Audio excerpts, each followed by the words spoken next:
Bom dia! Sejam bem-vindos ao nosso evento O Pequeno Príncipe, Comunicação com o Coração. Eu sou Lúcia Helena Galvão e estou aqui com as professoras Ana Beatriz Pignataro e Heloísa Limeira. E em breve nós estaremos abrindo mais uma turma do curso Três Chaves da Comunicação e Convivência, que aborda a comunicação não violenta, oratória e storytelling. Costumamos fazer um evento gratuito antes disso, com a presença das três professoras, para transmitir a todos muitos ensinamentos importantes sobre a comunicação. No ano passado, realizamos um mini curso com o tema O Pequeno Príncipe, Comunicação com o Coração. Partindo desta obra tão conhecida, conversamos sobre como cativar e criar laços verdadeiros. Comentar sobre esse tema foi realmente especial e sentimos que uma semana foi muito pouco para explorarmos toda a beleza e profundidade presente no livro.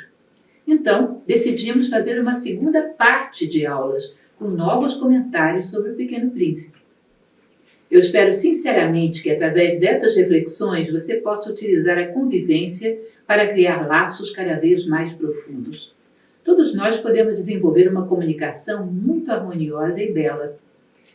No nosso encontro de hoje, iremos te mostrar uma síntese das 3 aulas anteriores que realizamos no ano passado, onde conversamos sobre vários trechos do livro. Na quarta e na sexta, depois dessa revisão de hoje, vamos explorar novos ensinamentos presentes na obra. Esperamos que, ao final, cada um de vocês possa se comunicar de forma mais consciente, direcionados pelo coração, que vê aquilo que é invisível aos olhos. Boas aulas! Olá, seja bem-vindo para o nosso curso O Pequeno Príncipe, a Comunicação com o Coração. Ao longo da história da nossa vida, talvez não tenha havido um livro que tenha se comunicado tão eficazmente, tão profundamente com a gente quanto esse. Quando nós éramos crianças, entendíamos uma coisa, depois, mais velhos, entendíamos muitas outras, e talvez ainda hoje a gente não tenha acabado de conhecer e de entender o Pequeno Príncipe. Ele sempre nos traz uma nova faceta, um novo rosto, cada vez que a gente o lê. Esse Pequeno Príncipe ele é muito eficaz e muito interessante para a gente falar a respeito de 3 técnicas, que são as 3 técnicas do nosso curso de 3 chaves para a comunicação e a convivência. Ou seja, o storytelling, a comunicação não violenta e a oratória. E o que nós vamos fazer nesse nosso encontro é começar a trabalhar exatamente com isso. Passagens do Pequeno Príncipe, seria ótimo a gente trabalhar com o livro inteiro, né? Mas ficaríamos aqui muito tempo. Então selecionamos algumas passagens bem específicas para que a gente possa comentar, fazer algumas colocações para que vocês possam perceber como podemos aprender através de uma história, como podemos tirar detalhes importantes da comunicação não violenta e detalhes importantes da oratória a partir dessa história tão bela. Eu espero que seja útil para você. Vem com a gente! Eu vou começar falando a respeito de um trecho, que é logo o início do livro. Quando você começa a ler O Pequeno Príncipe, você vai ver o piloto comentando que quando ele era pequeno, ele desenhou uma jiboia, ele ficou muito impressionado com um livro de história natural, e desenhou uma jiboia um elefante dentro de uma jiboia, aquele desenho assim curioso que todo mundo conhece. E ele depois desenhou essa jiboia fechada, que ele saía mostrando para as pessoas e todo mundo dizia, é um chapéu, o que tem um chapéu? Ele perguntava, você ficou com medo? Medo de quê? É só um chapéu. E ele acabou desistindo da gente grande, dos adultos, porque sempre via tudo muito superficialmente. E casualmente ele guardou consigo esse desenho da infância. Toda vez que ele desenvolvia uma conversa com alguém que a pessoa parecia interessante, parecia mais profunda, ele ia lá e mostrava o desenho. Mas a pessoa nunca acertava, era sempre um chapéu. Não conseguia ver aquele mistério que estava escondido por trás daquilo. Só que um dia ele, perdido no meio do deserto do Saara, encontra um príncipezinho, que aparece dizendo, desenha-me um carneiro. E ele, meio sem entender como é que um menino estava no meio do deserto, do nada, sozinho, ele vai e entrega o seu desenho da jiboia com o elefante dentro. Para surpresa dele, o menino diz, não, eu não quero uma jiboia com um elefante dentro. Meu planeta é muito pequeno, não dá, eu quero um carneiro, desenha-me um carneiro. E ele fica muito surpreso com isso, porque, enfim, ele tinha encontrado alguém que tinha conseguido entender. Essa passagem fala especificamente sobre uma palavra. É muito interessante como as histórias sempre giram em torno de uma palavra, uma mensagem, que é a superficialidade. É isso que está sendo tratado aí. Toda a sua vida ele encontrou homens, como ele chama, homens adultos, gente grande, muito superficial, muito apressado para as suas coisas, sem tempo para se debruçar sobre as coisas detalhadamente, sem tempo para mergulhar em cada coisa que surge na vida, sem essa capacidade de ter uma visão mais profunda de tudo o que passa diante deles. Mas ali havia um príncipe muito especial, um príncipe que por onde ele passava, ele parava, aprendia, se perguntava, fazia perguntas, ele queria aprender. Ele queria se aprofundar em tudo que passava por ele. Ele era um príncipe tão especial, tinha uma visão tão profunda das coisas, que ele era capaz de achar o seu pequeno planetinha B32 brilhando no meio de um monte de planetas e estrelas. Ou seja, ele tinha discernimento, ele tinha profundidade. E isso fez com que esse piloto se encantasse com ele e começa o relacionamento dos dois. Veja como é que é interessante, porque essa história, esse comecinho da história, né? Saint-Exupéry consegue falar sobre a superficialidade sem citar essa palavra, em momento algum. Ele não precisa disso. Isso é o poder sugestivo de uma história. Você pode explicar, passar essa impressão para as pessoas de forma contundente, passa essa impressão da superficialidade sem precisar falar diretamente nela. E nós absorvemos isso e levamos para toda a vida. As histórias são assim. Nós estamos sempre absorvendo aquelas que têm conteúdos profundos, né? Aquelas que têm conteúdo moral, elas vão passando para a gente conteúdos de uma maneira muito sutil e a gente leva isso para toda a vida. Daí que vocês não vão ver uma tradição no passado que não usasse histórias como uma forma educativa. Para todos os cantos, tanto no Oriente quanto no Ocidente, as histórias eram utilizadas como maneira educativa, de tal maneira que aquela criança, aquele jovem, levava esse ensinamento para toda a sua vida, jamais se esquecia. Eu trouxe para vocês, só para vocês entenderem como é que a gente pode pegar uma mesma ideia, que é a superficialidade, e contar uma história de outra maneira, sem falar diretamente sobre a superficialidade, mas falando dela como conteúdo do mesmo jeito, como se fosse uma outra versão do Pequeno Príncipe. No Pequeno Príncipe as pessoas não conseguiam ver em profundidade, e nesse conto, nessa pequena historinha, acontece um pouco diferente. E vamos ver como é que a gente pode aprender também com essa história, abordando o mesmo ponto da superficialidade. Havia um sábio, que se diz que era um homem muito bom, muito profundo. Ele andava pelas cidades, pelos vilarejos, sempre ensinando alguma coisa, sempre fazendo alguma coisa pelo bem das pessoas que viviam ali. E era um andarilho, andava de um lugar para outro, não tinha quase nada. Dentro da sua bolsa carregava uma muda de roupa, alguns panos e andava assim. Um dia ele estava passando por uma estrada e ele viu uma pedra. Era uma pedra de um tamanho razoável, mas ela tinha um brilho estranho, diferente, um brilho enorme, que não era semelhante a outras pedras. Ele, que não conhecia nada, não soube identificar bem que aquilo era uma pedra preciosa, mas achou tão bonita que colocou dentro da sua bolsa e carregou com ele. É bom ter alguma coisa bela com a gente. E saiu carregando. Na verdade, eram alguns bandidos que tinham roubado pedras preciosas de um senhor muito rico e, passando por ali apressadamente, tinham deixado cair aquela pedra. E ele pega e leva consigo. Quando vai anoitecendo, ele vê uma cidadezinha, um vilarejo e diz: amanhã eu entrarei lá. Hoje eu vou dormir aqui debaixo dessa árvore. E aí ele vai, tira vários panos da sua bolsinha, faz uma caminha para que ele possa dormir e se deita e dorme e espera que o dia amanheça. Só que nesse vilarejo que ele pretendia ir, havia um homem que ele era muito pobre e ele tinha muita vontade de ter a maior riqueza do mundo.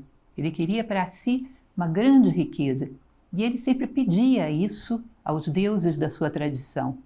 E naquela noite, ele pedindo aos deuses mais uma vez que lhe dessem a maior riqueza do mundo, um desses deuses se comunicou com ele e falou: olha, como se fosse um sonho. Ele ouviu essa voz: olha, na porta da tua cidade hoje está dormindo um homem. Esse homem traz consigo a maior riqueza do mundo. Você vai lá e pede para ele, que ele vai te dar.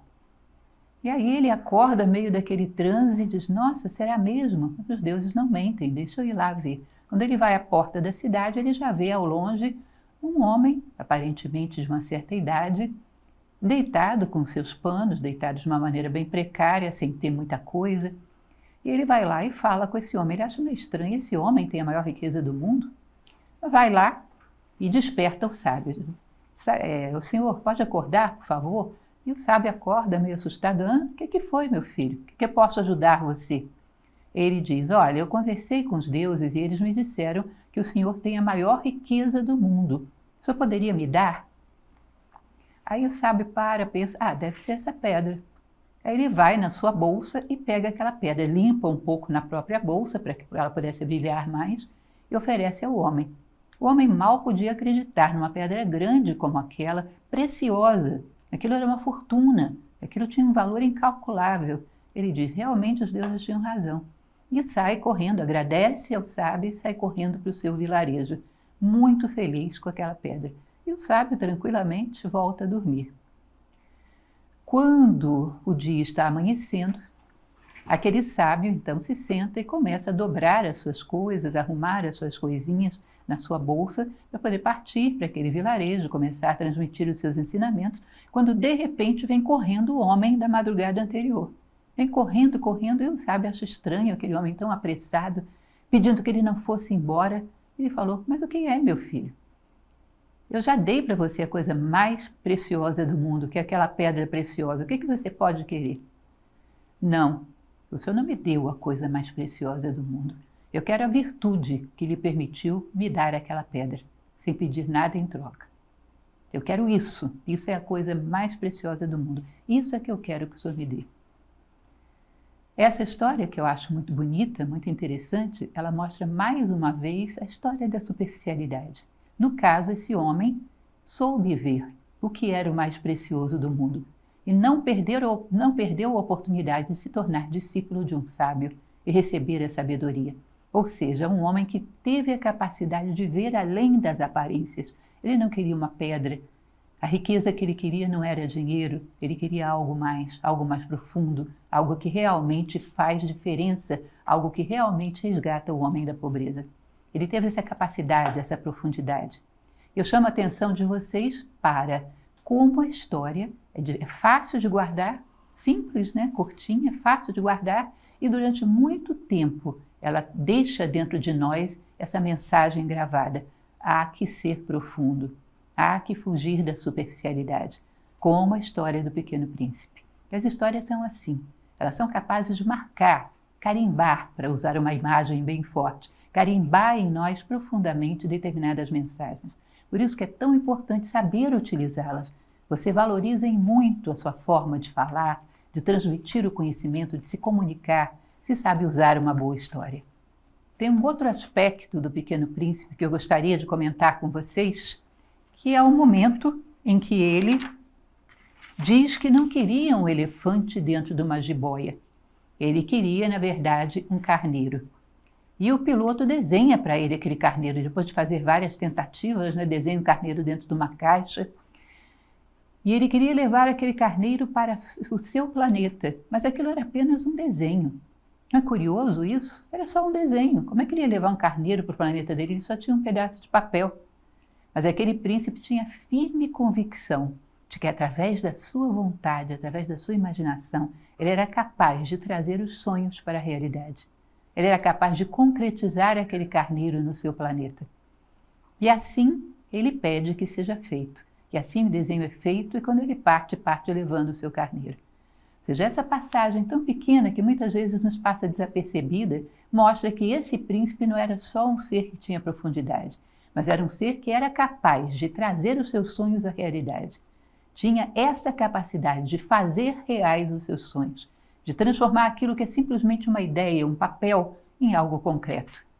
E essa mensagem também é muito importante porque é uma das coisas que mais necessitamos na vida, saber concretizar os nossos sonhos. Isso está sutilmente colocado aí, como mais uma mensagem nesse livro tão rico em mensagens. Eu trouxe uma outra história para vocês. É importante lembrar que quando a gente vai usar histórias na comunicação, podem ser histórias do tipo fábulas, contos, seja lá o que for, mas podem também ser histórias reais, bem contadas, coisas que aconteceram, que também nos fazem refletir e nos mostram um conteúdo simbólico muito forte, também com fatos reais. Em relação a essa questão de tornar os seus sonhos realidade, por muito absurdo que pareça, por muito difícil que pareça, eu trago para vocês uma história real. Existe na Inglaterra uma catedral chamada Winchester.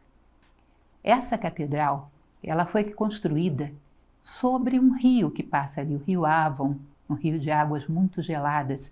O rio fica debaixo dos subterrâneos dela. Com o passar dos anos, essa catedral, que é bastante antiga, o rio foi corroendo as suas bases, as suas estruturas, foi corroendo as suas colunas de sustentação. Até que em 1906, a catedral estava prestes a desmoronar. Já começava a apresentar rachaduras e as pessoas todas preocupadas, porque é uma catedral enorme e belíssima, muito importante para a história da Inglaterra.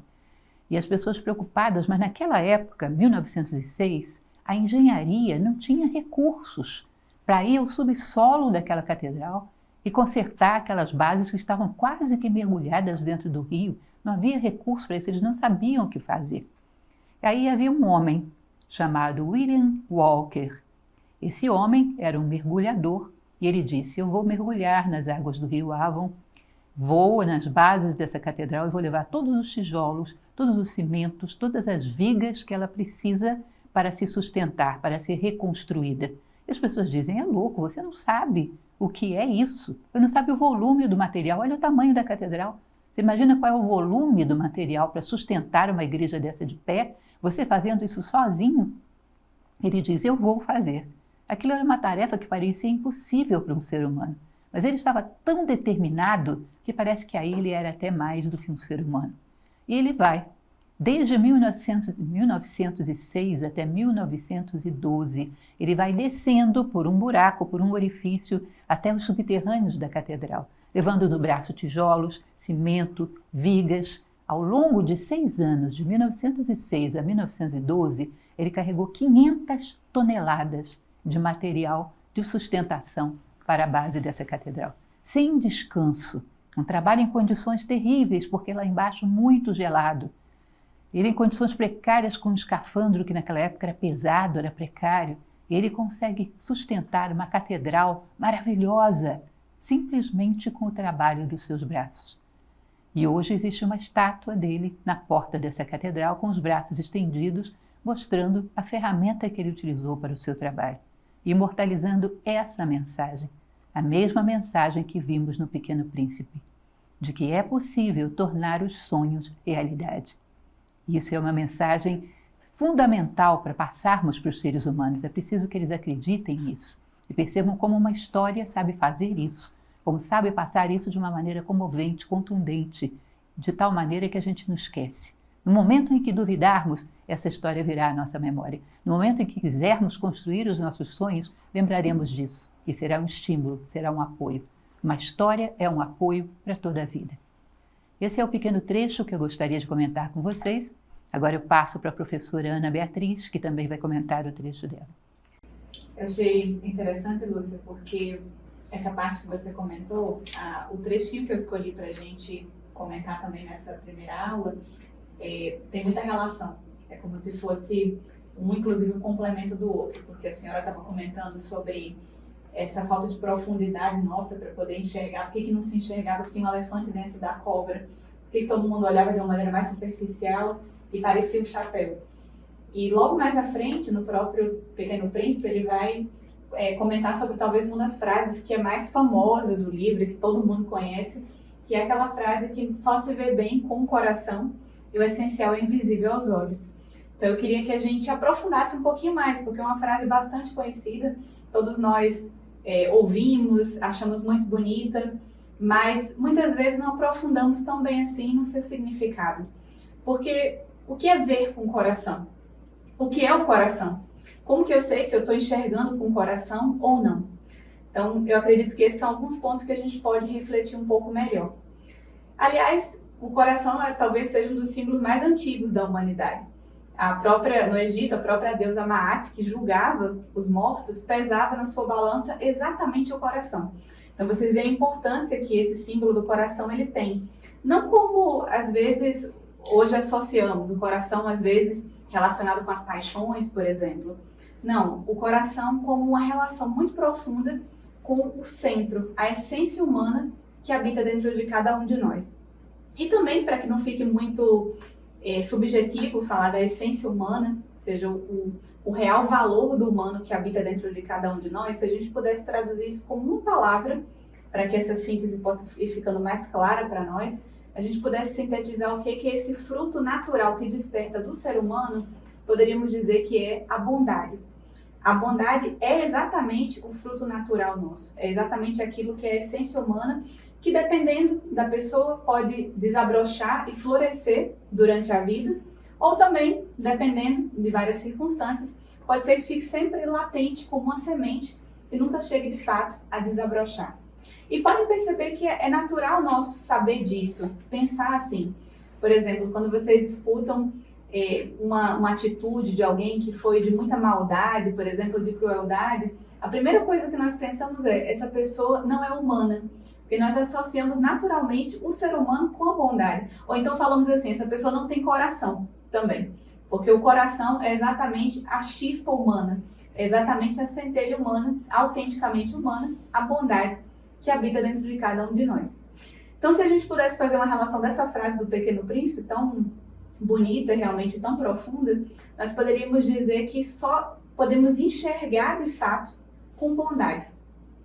Ou seja, que nós só vamos entender de verdade um fato, uma experiência, uma pessoa também que se relaciona conosco, se temos bondade para poder enxergá-lo. Se há bondade, se há amor. Se não há, vamos estar vendo outras coisas, sombras, vamos estar vendo de uma forma superficial, só a cobra, né? Só o chapéu, sem ver o elefante dentro da cobra. Não vamos estar vendo as coisas realmente como são.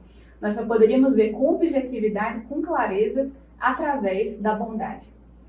Mas, e como que nós normalmente costumamos enxergar? É interessante a gente perceber também essa diferença, para ficar mais claro para nós o conceito e a beleza que tem essa ideia de enxergar com o coração.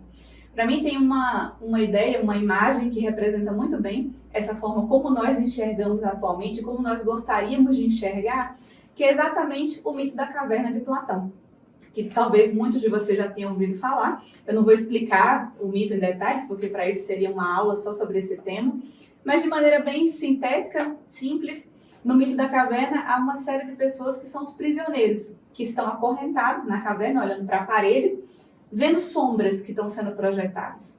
Essas sombras, elas são criadas exatamente por um fogo que existe dentro da caverna. Esse fogo, ele é a única luz lá dentro. É a única forma de iluminar a vida. E Platão comenta que esse fogo, ele representa exatamente as nossas paixões, os nossos desejos, os nossos interesses pessoais, as nossas expectativas sobre os demais, as nossas rejeições. Todos esses elementos são o fogo dentro da caverna. E vejam que nós, quando nos relacionamos uns com os outros, ou quando observamos nossas experiências cotidianas, como que nós estamos observando? Através do que eu gosto, do que eu não gosto, do que eu acho que a pessoa deveria fazer, do que ela não deveria, de alguém que eu rejeito, de um medo que eu tenho. O tempo todo estamos olhando para nossas próprias experiências através dessa luz, desse fogo. Consequentemente, o que nós enxergamos? Sombras. Não conseguimos enxergar a realidade dos fatos, a realidade das pessoas, dos seres humanos que estão ao nosso redor e nem de nós mesmos. Enxergamos apenas sombras. Não vemos as coisas como elas são, vemos a projeção dos nossos próprios desejos, dos nossos próprios medos, das nossas próprias expectativas nas coisas que estamos observando. É exatamente assim que nós fazemos. Só para ficar assim um pouco mais claro, imaginem a gente aqui, por exemplo, nós três estamos juntas, então imagina que a Lúcia terminou de falar essa reflexão tão bonita, tão bela que ela fez sobre essas partes do Pequeno Príncipe. E eu, por exemplo, que estou aqui olhando, observando, eu tenho uma certa rejeição pela Heloísa, por exemplo, que está aqui do meu lado. Então, quando a Lúcia terminou de falar, a Heloísa começou a bater palma. E eu olho para esse fato objetivo e a maneira como eu interpreto já é assim, olha, ela só quer aparecer agora, que acabou de bater palmas. Ou então, digamos que a Lúcia terminou de falar e a Heloísa não fala nada, não achou bonito, não bateu palma, não sorriu, não fez nada. O que eu vou pensar, olha que desprestígio, né? Olha como ela não considera, por exemplo, a Lúcia que está falando. Então, na verdade, o fato objetivo ele não vai importar muito. É muito mais o meu desejo, a minha expectativa, a minha rejeição, os meus medos que já estão criando a minha visão. Por isso que nós perdemos a visão, não vemos as coisas com objetividade. Vemos um subjetivismo enorme que são simplesmente sombras na caverna. E, naturalmente, nós sabemos disso, que uma pessoa, quando ela tem um interesse, quando ela tem uma segunda intenção, ou quando ela tem uma paixão muito grande, ela perde a visão. Nós sabemos naturalmente disso. Por exemplo, se uma pessoa é um juiz, por exemplo, ele está envolvido com as pessoas de um caso onde ele vai estar julgando, nós sabemos que ele não vai ter uma visão correta. E às vezes não é por uma má intenção, é simplesmente porque perde a visão. Uma pessoa, se é médico, por exemplo, atende no hospital e chega para ele uma pessoa acidentada e é o seu próprio filho, por exemplo, essa pessoa não tem condição de fazer uma cirurgia, não tem condição de operar. E ele mesmo sabe que não, e não quer fazer, porque sabe que quando tiver que tomar uma decisão difícil, crítica naquela situação, não vai saber o que fazer. Porque quando os nossos desejos e quando os nossos interesses estão muito presentes, muito em jogo, nós perdemos totalmente a nossa visão. Mas nesse mesmo mito da caverna, por isso que eu acho ele realmente muito completo para a gente falar sobre esse tema, existe uma outra luz, uma outra possibilidade, que é a luz do sol, que é a luz que existe fora da caverna. E olha só que interessante, Platão diz que essa luz do sol é exatamente a bondade.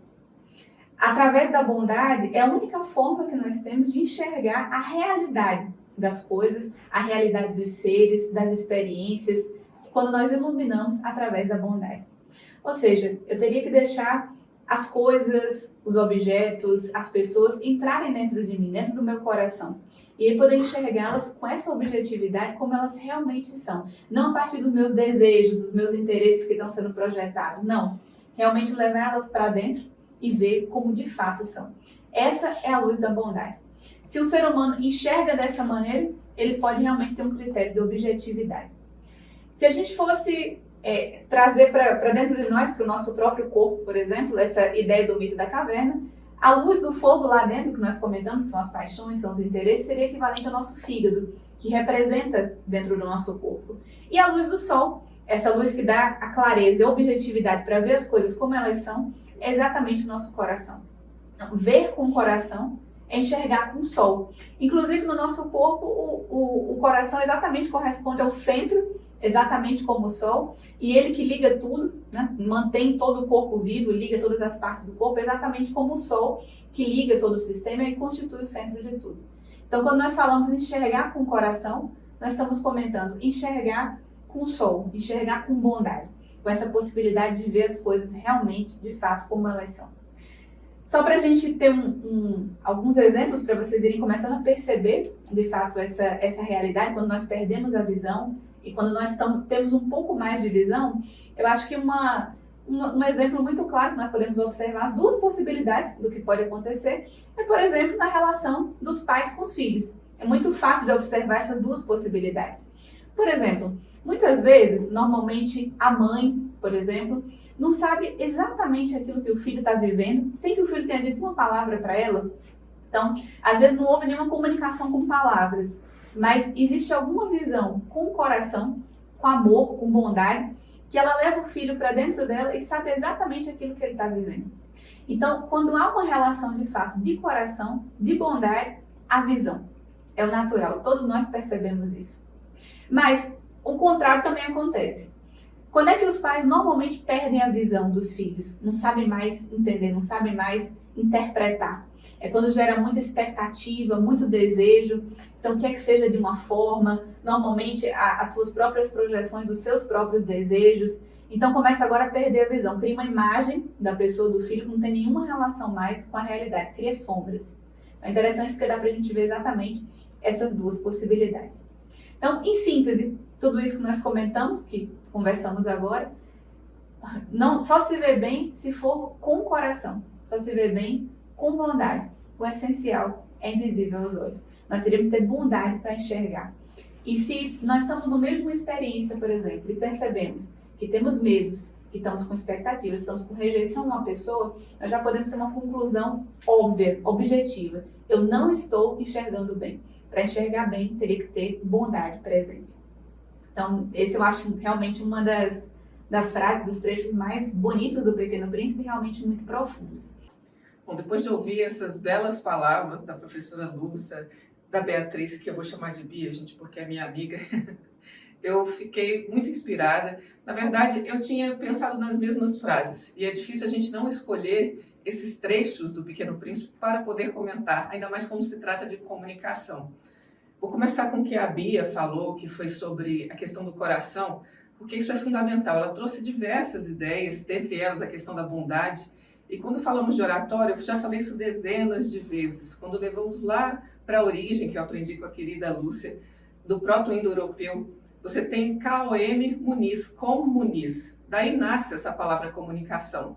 E eu diria que se olharmos com esse olhar de adulto, nunca vamos perceber com o olhar do Pequeno Príncipe o que realmente é comunicar.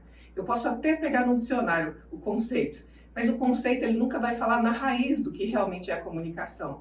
E a comunicação vai falar desse como unir, e esse muniz como um dever de unir. Eu não consigo perceber a comunicação de outra forma, cada vez mais de uma maneira mais profunda nesse sentido. Quando a Bia traz a questão da comunicação não violenta, com esse coração, tratando esse elemento, eu vou expandir um pouco quando se trata da oratória. E já abraçar também com o que a Lúcia trouxe sobre essa questão do olhar do adulto, que seria superficial. Só que todos nós temos isso. Todos nós vivemos esse olhar de adulto. E eu diria que a comunicação está sendo perdida e está morrendo no nosso momento histórico, muitas vezes, porque simplesmente o nosso olhar de adulto está preponderando sobre o nosso Pequeno Príncipe. E isso termina completamente com a comunicação, e eu também digo não somente a comunicação, como a oratória. Eu não vejo somente a oratória como uma forma de se expressar, ou essa palavra que às vezes esse termo que fica vazio, a arte de falar bem. Eu acho que não paramos para refletir sobre o que é arte, sobre o que é falar bem, mas eu acredito que essas palavras têm o seu valor. Se eu pegar a comunicação como um grande círculo, eu diria que a oratória é um pontinho que está ali no centro, porque no momento em que você começa a transformar essa comunicação de forma consciente como arte, e você percebe o público e começa a saber para quem você vai falar, e tem um tempo, uma consciência para se preparar para aquele tipo de pessoa, como é que eu vou falar para aquela pessoa? E eu também posso pensar em toda a minha expressão corporal, porque ela também diz, como é que eu vou fazer com que a minha expressão ela possa trazer de uma forma tão bela, tão harmoniosa, que potencialize essa transmissão para que eu possa me unir ao outro por meio dessa mensagem. Então, quando eu penso nesses elementos, na minha voz, na forma que eu vou falar, e essa voz vai realmente vestir essa palavra da melhor maneira, que vai ser coerente com aquilo que essa palavra traz, tudo isso eu estou fazendo por um motivo, para que eu possa me unir ao outro por meio de uma mensagem. E isso é uma raiz que está em todas as coisas. Platão falava que o bem é aquilo que une. Quando você tira o bem da comunicação e tira o bem da oratória, eu diria que você transforma esses elementos, essas ciências, em simplesmente o olhar superficial do adulto. E daí vem tantos medos. Hoje eu conversava com uma amiga minha, eu achei interessante, porque nós dialogávamos sobre reflexões e de repente ela não quis mais falar. E eu falei, mas você tem tantas coisas bonitas dentro, por que você não quer mais falar? Eu falei, eu acho difícil expressar as minhas ideias, eu fico preocupado com o que os outros vão pensar, se eles não vão compreender, enfim, é difícil. E eu compartilhei com ela essa percepção, essa compreensão, e lembrando desse momento que estava me preparando do Pequeno Príncipe, sobre justamente isso, comunicar é unir. Foi interessante a emoção que ela sentiu, porque é como se ela tivesse tirado um peso enorme das costas, e pudesse fazer com que esse Pequeno Príncipe se expressasse, e realmente uma comunicação profunda fosse possível. Não profunda somente, mas verdadeira. Então, eu espero que vocês possam levar um pouco disso para trazer leveza, veracidade e profundidade, a sua forma de comunicar e a sua oratória como arte, se você tem que fazer uma apresentação, se você tem que fazer uma reunião, ou se você tem que se preparar mesmo para uma conversa no social. Então, que você possa levar isso para que realmente conecte com a pessoa que está falando com você ou com o público que está à sua frente. Que esse Pequeno Príncipe possa estar desperto. Eu trago vocês para uma outra passagem do livro que talvez seja uma das mais bonitas. É difícil dizer o que é mais bonito no Pequeno Príncipe, né? Mas essa passagem é extremamente bonita, que é a convivência dele com a raposa. O quanto aquela raposa é educativa para ele, o quanto funciona quase que como um mestre, quando ele aprende coisas preciosas com aquela raposa. E uma das coisas fundamentais é aprender a criar uma relação, estabelecer um laço. Isso é muito interessante. Ela vai falar um trecho que eu trouxe para vocês, porque eu acho muito bonito. Tu não és para mim senão uma pessoa, inteiramente igual a 100.000 outras pessoas. E eu não tenho necessidade de ti. E tu não tens necessidade de mim. Mas se tu me cativas, nós teremos necessidade um do outro. Serás para mim o único no mundo. E eu serei para ti a única no mundo. Vejam que coisa bonita. Estabelecer laços profundos que a gente depois não se separa mais. É como se a gente se conectasse uns com os outros, formando uma rede de corações conectados. Exatamente essa ideia. E a raposa vai ensinar a ele como se faz isso. Uma aproximação, um cerimonial, um rito de estabelecer laços. Então ela diz que ele deve chegar sempre ao mesmo horário, para que ela possa começar a esperar desde cedo, ou seja, essa sadia expectativa de estar com alguém que é especial para nós, aquele alguém por quem estamos desenvolvendo laços de carinho, de afeição, como esse afeto vai se construindo lentamente até se solidificar num fio que nada nem ninguém pode romper. Muitas vezes temos aquele amigo que está morando do outro lado do mundo e quando voltamos a ter contato percebemos que não mudou nada. Continua um profundo e verdadeiro amigo, porque o laço, uma vez atado, não se dissolve mais. Então eu trouxe para vocês também, para que vocês entendam, porque essa passagem da raposa fala fundamentalmente de estabelecermos laços, coração com coração, aonde estamos. E como podemos fazer isso? A pretensão seria essa, que fizéssemos isso todo o tempo. Imagine por um minuto o lugar onde você está. Se você pudesse estabelecer um laço afetivo com cada coisa à sua volta, ou seja, a mesa que humildemente te serve, que foi ali construída por um marceneiro que fez o seu melhor para criar esse objeto, as paredes que te cercam, que foram colocadas pedra sobre pedra por alguém que pretendia entregar um trabalho, um bom trabalho que pudesse abrigar alguém. As pessoas que estão com você, procurar estabelecer um laço de afeto com tudo que está à tua volta.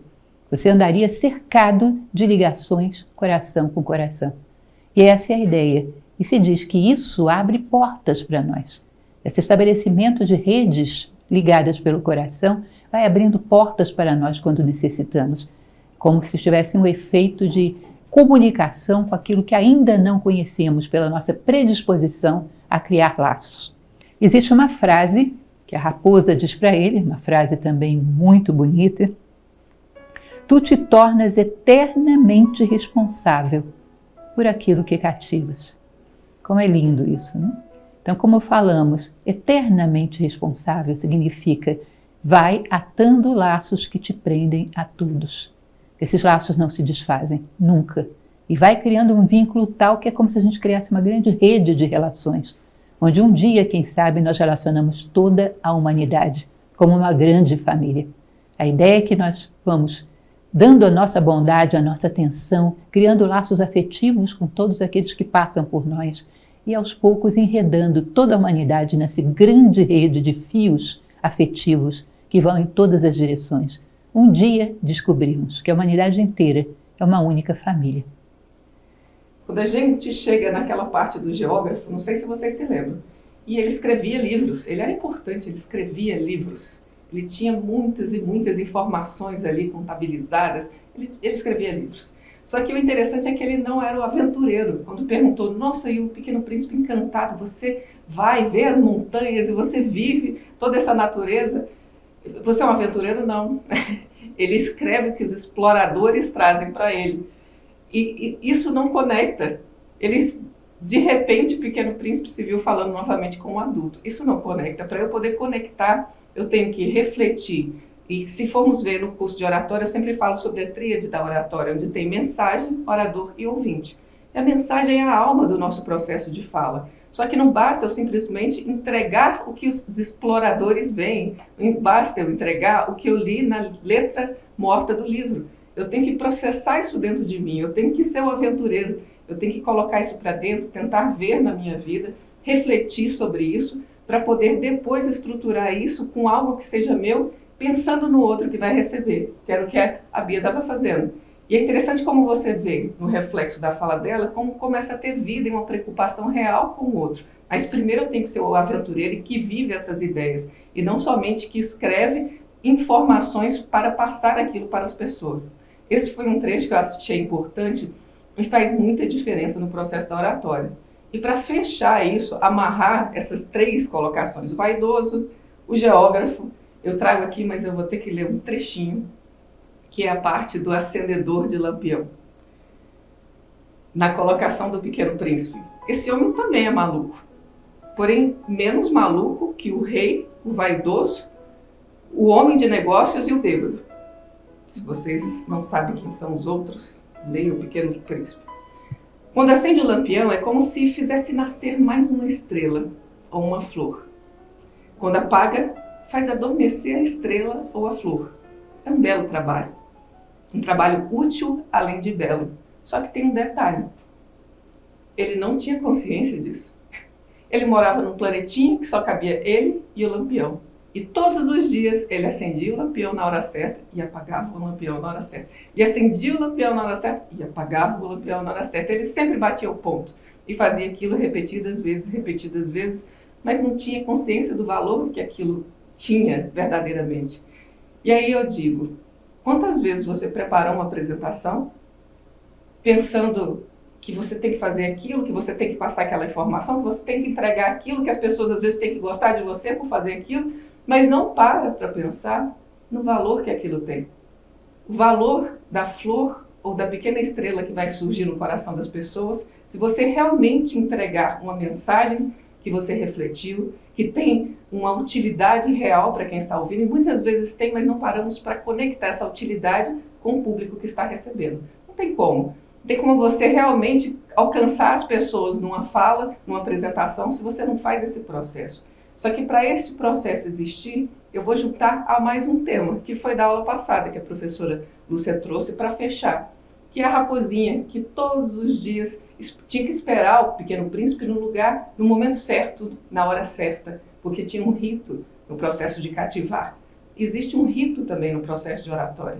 Desde a maneira que você se propõe, no momento que você recebe a sua missão de fala, e eu gosto desses termos, né? Eu falo sempre para os meus alunos que eles têm missão de fala. Então, que você recebe a sua missão de fala, você vai pesquisar, da maneira que você pesquisa, você vai fazer um estudo ativo, um estudo consciente, e para isso a professora Lucilene tem excelentes cursos de técnicas de estudo. Então, você vai fazer esse processo consciente do estudar, do pesquisar, do tirar as ideias principais, vai estruturar essa sua apresentação, sempre focada numa estrela, no objetivo.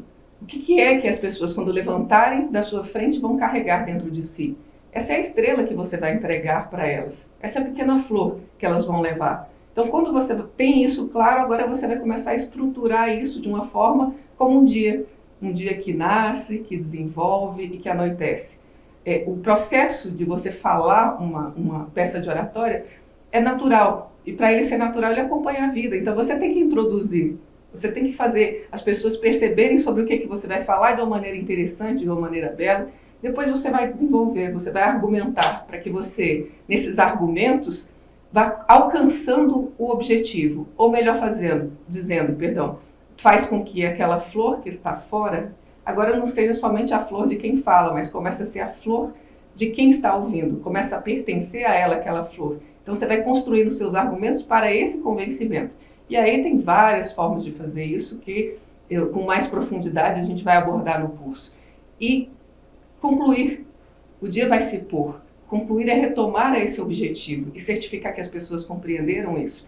E depois você saber treinar de alguma forma ou colocar essas ideias e você interiorizá-las para que você saiba que as pessoas vão compreender aquilo da melhor maneira possível, que você vai vencer todos os processos emocionais que surgem quando sobe num palco, quando se coloca diante de uma câmera, para que aquilo saia verdadeiramente. Então, juntando todas essas ideias, que eu acho que eu peguei vários pedacinhos do Pequeno Príncipe, eu coloco para vocês como é importante essa reflexão, desde o coração até a gente fazer o rito, vencer um pouquinho dessa nossa vaidade que todos temos, e não somente falar informações, mas transmitir uma mensagem que vai ser útil, verdadeira e boa para quem está ouvindo. E logo mais à frente, no próprio Pequeno Príncipe, ele vai comentar sobre talvez uma das frases que é mais famosa do livro, que todo mundo conhece, que é aquela frase que só se vê bem com o coração e o essencial é invisível aos olhos. Então eu queria que a gente aprofundasse um pouquinho mais, porque é uma frase bastante conhecida, todos nós ouvimos, achamos muito bonita, mas muitas vezes não aprofundamos tão bem assim no seu significado. Porque o que é ver com o coração? O que é o coração? Como que eu sei se eu estou enxergando com o coração ou não? Então, eu acredito que esses são alguns pontos que a gente pode refletir um pouco melhor. Aliás, o coração talvez seja um dos símbolos mais antigos da humanidade. No Egito, a própria deusa Maat, que julgava os mortos, pesava na sua balança exatamente o coração. Então, vocês veem a importância que esse símbolo do coração ele tem. Não como, às vezes, hoje associamos o coração, às vezes, relacionado com as paixões, por exemplo. Não, o coração como uma relação muito profunda com o centro, a essência humana que habita dentro de cada um de nós. E também, para que não fique muito subjetivo falar da essência humana, ou seja, o real valor do humano que habita dentro de cada um de nós, se a gente pudesse traduzir isso como uma palavra, para que essa síntese possa ir ficando mais clara para nós, a gente pudesse sintetizar o que é esse fruto natural que desperta do ser humano, poderíamos dizer que é a bondade. A bondade é exatamente o fruto natural nosso, é exatamente aquilo que é a essência humana, que dependendo da pessoa pode desabrochar e florescer durante a vida, ou também, dependendo de várias circunstâncias, pode ser que fique sempre latente como uma semente e nunca chegue de fato a desabrochar. E podem perceber que é natural nosso saber disso, pensar assim. Por exemplo, quando vocês escutam uma atitude de alguém que foi de muita maldade, por exemplo, de crueldade, a primeira coisa que nós pensamos é, essa pessoa não é humana, porque nós associamos naturalmente o ser humano com a bondade. Ou então falamos assim, essa pessoa não tem coração também, porque o coração é exatamente a chispa humana, é exatamente a centelha humana, autenticamente humana, a bondade que habita dentro de cada um de nós. Então, se a gente pudesse fazer uma relação dessa frase do Pequeno Príncipe, tão bonita, realmente tão profunda, nós poderíamos dizer que só podemos enxergar de fato com bondade. Ou seja, que nós só vamos entender de verdade um fato, uma experiência, uma pessoa também que se relaciona conosco, se temos bondade para poder enxergá-lo. Se há bondade, se há amor. Se não há, vamos estar vendo outras coisas, sombras, vamos estar vendo de uma forma superficial, só a cobra, só o chapéu, sem ver o elefante dentro da cobra. Não vamos estar vendo as coisas realmente como são. Nós só poderíamos ver com objetividade, com clareza, através da bondade. Mas, e como que nós normalmente costumamos enxergar? É interessante a gente perceber também essa diferença, para ficar mais claro para nós o conceito e a beleza que tem essa ideia de enxergar com o coração. Para mim tem uma ideia, uma imagem que representa muito bem essa forma como nós enxergamos atualmente, como nós gostaríamos de enxergar, que é exatamente o mito da caverna de Platão, que talvez muitos de vocês já tenham ouvido falar. Eu não vou explicar o mito em detalhes, porque para isso seria uma aula só sobre esse tema, mas de maneira bem sintética, simples, no mito da caverna há uma série de pessoas que são os prisioneiros, que estão acorrentados na caverna, olhando para a parede, vendo sombras que estão sendo projetadas. Essas sombras, elas são criadas exatamente por um fogo que existe dentro da caverna. Esse fogo, ele é a única luz lá dentro. É a única forma de iluminar a vida.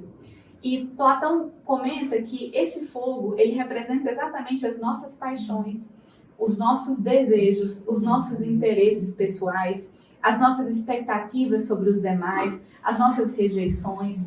Todos esses elementos são o fogo dentro da caverna. E vejam que nós, quando nos relacionamos uns com os outros, ou quando observamos nossas experiências cotidianas, como que nós estamos observando?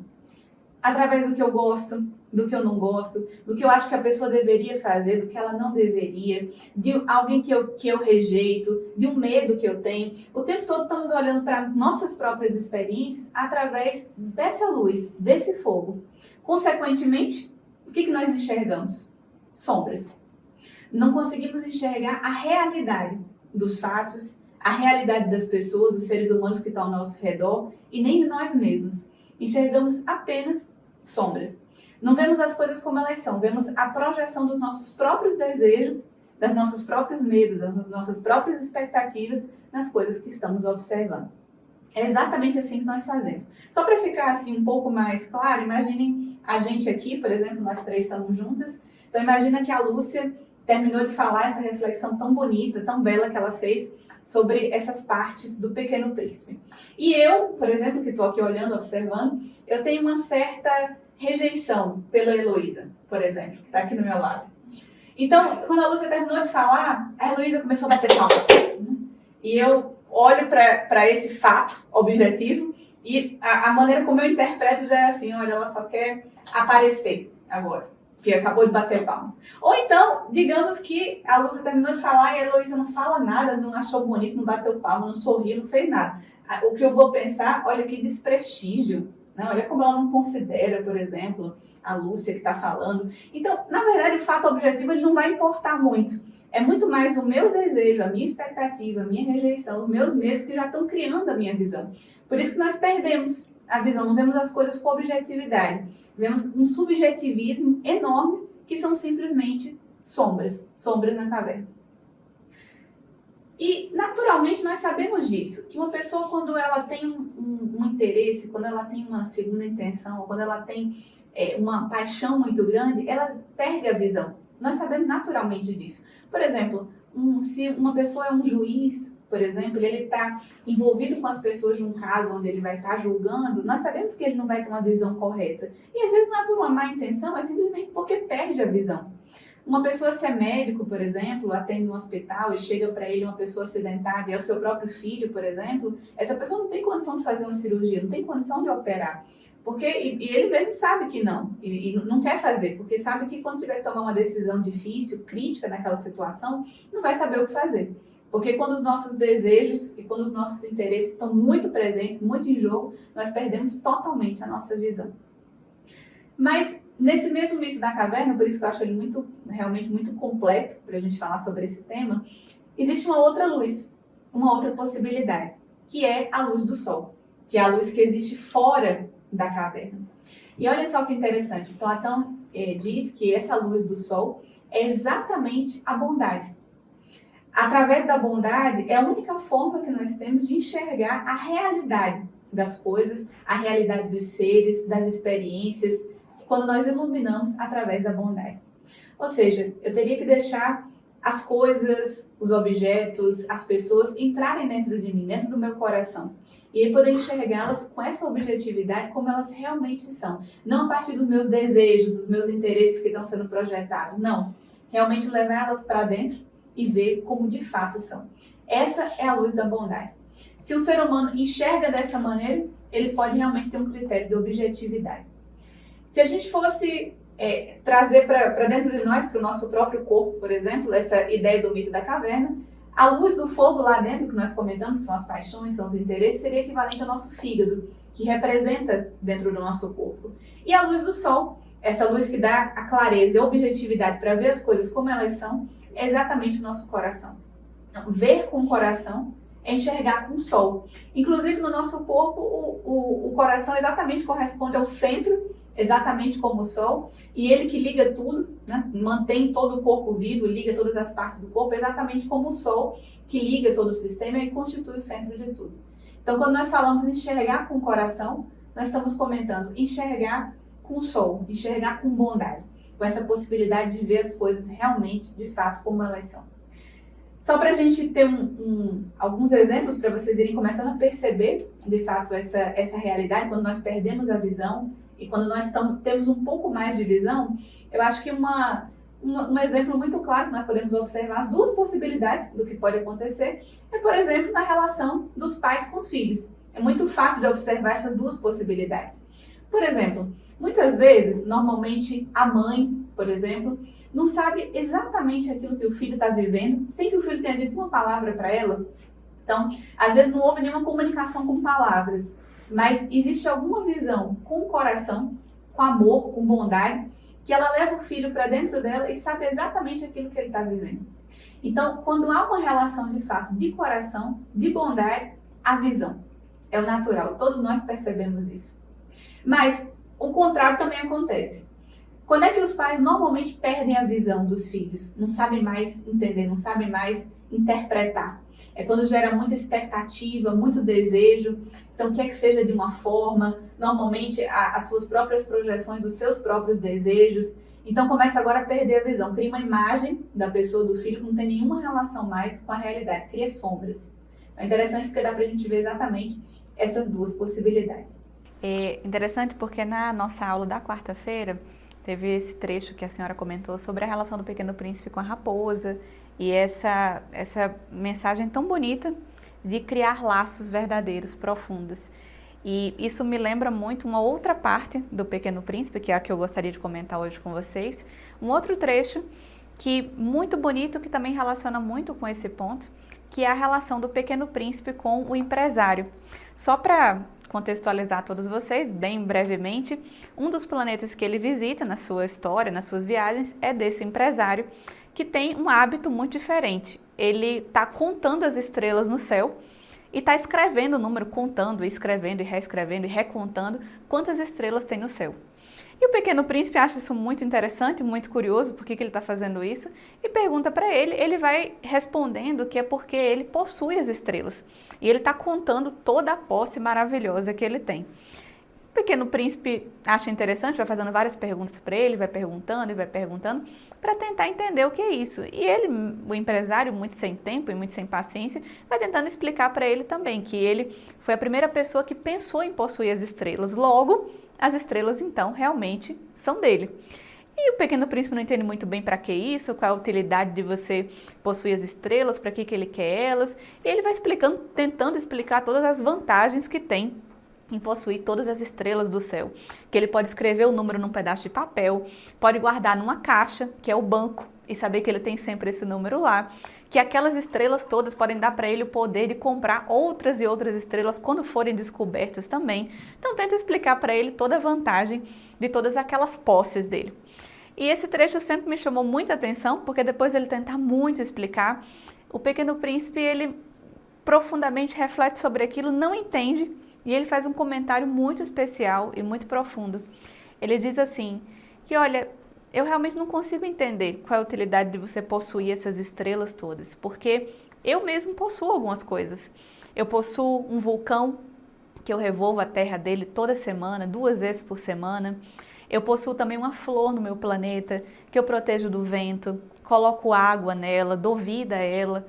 Então, eu sou útil às coisas que eu possuo. Eu sou útil ao meu vulcão, eu sou útil à minha rosa, mas você não é útil às estrelas? E diante disso, o empresário realmente fica sem resposta e sem palavras. E esse trechinho sempre me chamou, como eu disse, muita atenção, essa ideia tão bonita e tão profunda que ele está colocando através da fala dele, de que realmente nós devemos ser úteis às coisas que nós possuímos.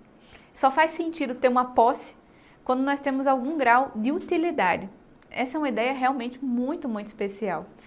Ou seja, nós não possuímos realmente as coisas quando nós temos um papel, um documento que nos dá uma posse sobre algo.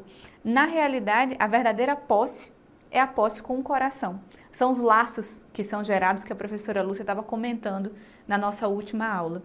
A verdadeira posse é a do coração. E podem perceber que no fundo, no íntimo, todos nós sabemos isso, todos nós sentimos isso de fato. Por exemplo, experimentem fazer isso, inclusive, quando vocês vão num lugar muito bonito, como por exemplo uma praia que gostam muito, tentem trocar um pouco de sentimentos, criar um pouco de laços com esse local, com esse espaço, com essa praia, por exemplo. Ser um pouco útil a ela também. Se vê um lixo, recolher, cuidar dela bem, apreciar a sua beleza, de tal forma que você troca tanto sentimento com aquele lugar, com aquele espaço, que no fundo você sente assim, é meu. Eu não preciso ter um documento que me dê posse. Na verdade, a praia é minha, o local é meu. Ou, por exemplo, isso acontece muito conosco, é mais comum também, quando a gente fala de alguma música. Uma música que para nós é muito especial, que transmite muita beleza, que toca o nosso coração. Para nós, a gente gosta de falar sobre ela, mostrar ela para as pessoas, sente uma relação tão profunda, troca tantos sentimentos com a música, que a gente sente profundamente assim, essa música é minha. Essa é a verdadeira posse, é justamente a posse do coração. É quando nós trocamos os nossos sentimentos realmente com as coisas. Inclusive, isso seria realmente o sentido do desapego. nós falamos tanto e às vezes deturpamos tanto o sentido e não compreendemos muito bem. Às vezes pensamos que o desapego de algo ou de uma pessoa é você tirar o valor das coisas. Não, é justamente ao contrário, é você trocar tanto sentimento, que justamente você não tem mais necessidade da posse externa, você já sente posse de tudo com o seu coração. Não tem desejo mais pelas coisas, porque na verdade tudo é seu. Já pode sentir que todas as coisas são suas e que você troca sentimentos com todas elas. Então esse para mim sempre foi um trecho realmente muito especial. E também quando nós tentamos relacionar isso com a nossa convivência, com a nossa comunicação, podem perceber que uma das coisas que mais nos atrapalha de fato na convivência e na comunicação tem muita relação com esse sentimento de posse, que costuma gerar muita exigência das pessoas.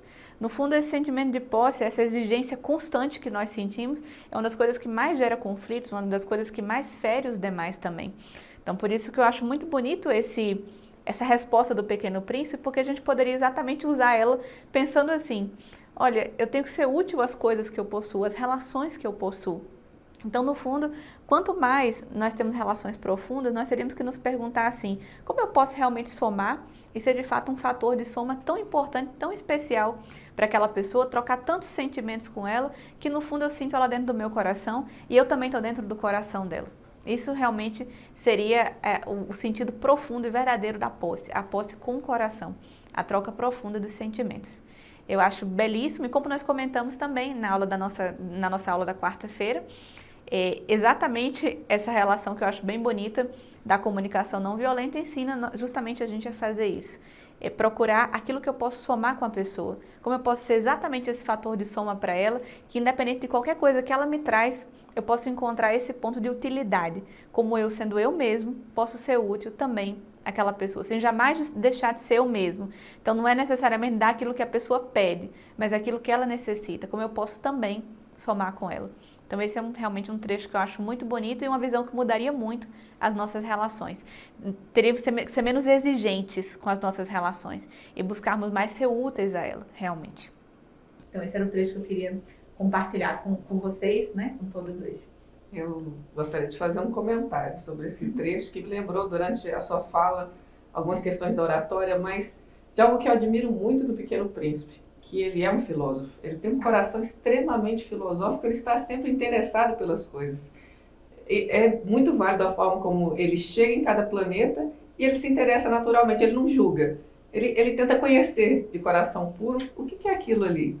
Depois, quando ele vê que não vai tirar muito daquela pessoa, ele vai para outro planeta. Mas o que eu acho interessante nisso, e tem muita relação com a oratória, essa curiosidade pela vida, essa vontade de conhecer, de entrar um pouco mais no mistério da vida, isso é muito bonito.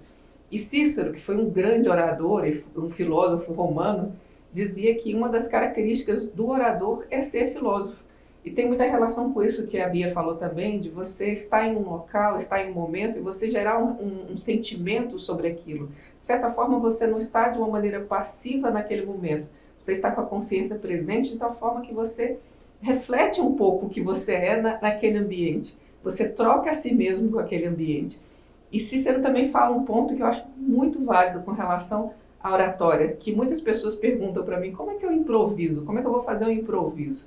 E Cícero, ele dá uma chave interessante, ele fala reflexão e ser filósofo, porque se você está presente na vida, está vivendo a vida, está percebendo as coisas, você está gerando um conteúdo que é seu e é profundo. E quando as pessoas trouxerem ideias, você vai ter o que falar sobre elas. Você não vai ser simplesmente prolixo ou enrolar de qualquer maneira, mas vai ter um conteúdo. E outro ponto interessante, que essa parte do sentimento, não somente com o ambiente em que você está, mas com as pessoas que estão contigo. Porque se você se interessa pelo que o outro está dizendo, se você se envolve, você consegue gerar um processo de diálogo. E muitas vezes hoje não se tem isso, mas não tem o interesse pelo outro. Não se sabe escutar, uma escutativa, calar por dentro. Então esse processo é muito importante e muito válido para que a gente possa viver um improviso, ou fazer um improviso de forma mais consciente, sabendo dominar isso conforme a inspiração de Cícero e do Pequeno Príncipe. Isso eu gostei muito, que eu lembrei dessa parte de Cícero, acho que é bastante útil para vocês também. Espero que vocês tenham aproveitado a nossa revisão dos conteúdos. Na próxima aula, na quarta, vamos comentar mais alguns trechos do Pequeno Príncipe. Tenho certeza que você também pode melhorar muito a sua comunicação e convivência com o que refletiremos nesta semana. Lembrem de deixar os comentários e dúvidas no nosso chat. Estaremos lendo e respondendo. Um forte abraço.